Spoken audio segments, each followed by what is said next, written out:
भगवत गीता का पहला श्लोक जो कि कुछ इस प्रकार है, धर्म क्षेत्रे कुरुक्षेत्रे संवेतायुयुत्सवा मामका पांडवायश्च किम कुर्वत संजय।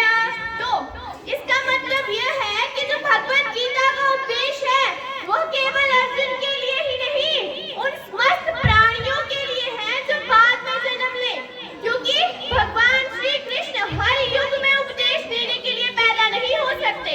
इसी विश्वास के कारण वाराणसी की सोनम पटेल केवल 60 वर्ष की है और उसे भगवत गीता का हर एक श्लोक कंठस्थ याद है।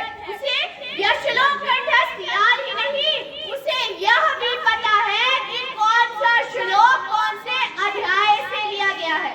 इसी विश्वास के कारण चीन की एक यूनिवर्सिटी ने भगवत गीता को प्रॉब्लम सॉल्विंग मैनुअल माना है और उसे एक पाठ्यक्रम, एक सब्जेक्ट के रूप में पढ़ाना शुरू किया है।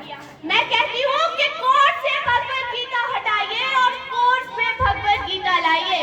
यकीन मानिए, देश प्रदेश, तेरा मेरा, छोटा बड़ा, अपना पराया सब सुधर जाएगा। इसी विश्वास के कारण ब्रिटिश के एक वैज्ञानिक ने कहा है कि भगवत गीता के किसी भी श्लोक को कोई भी वैज्ञानिक गलत सिद्ध नहीं कर सकता, क्योंकि भगवत गीता सत्य है और सत्य ही सनातन है। इसी विश्वास के कारण जब दुर्योधन ने श्री कृष्ण से युद्ध के लिए उनकी 9 की सेना मांगी तो भगवान श्री कृष्ण ने उनके ऊपर व्यंग्य करते हुए कहा कि हार निश्चित है तेरी, तू मत हो उदास। हार निश्चित है तेरी, तू मत हो उदास। माखन तो दुर्योधन ले गया, अब रह गई है सिर्फ छाछ। तो इस व्यंग्य का उत्तर देते हुए अर्जुन ने कहा कि मैं क्यों हूँ उदास, जीत निश्चित है मेरी, मैं क्यों हूँ उदास। माखन का मैं क्या करूँ जब माखन चोर है मेरे पास।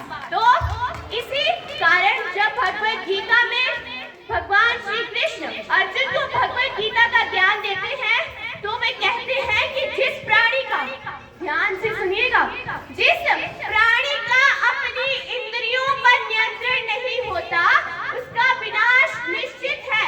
इसीलिए हमें अपनी इंद्रियों पर नियंत्रण रखना होगा। सबसे बड़ी भगवत गीता, जी हाँ, सबसे बड़ी भगवत गीता जिसका वजन 800 किलोग्राम है और जिसका नामकरण हमारे माननीय प्रधानमंत्री जी द्वारा किया गया है। अंत में समय की सीमा को देखते हुए मैं इन पंक्तियों के साथ कहना चाहूंगी कि बिना चले भभूति नहीं होती, बिना चले अनुभूति नहीं होती।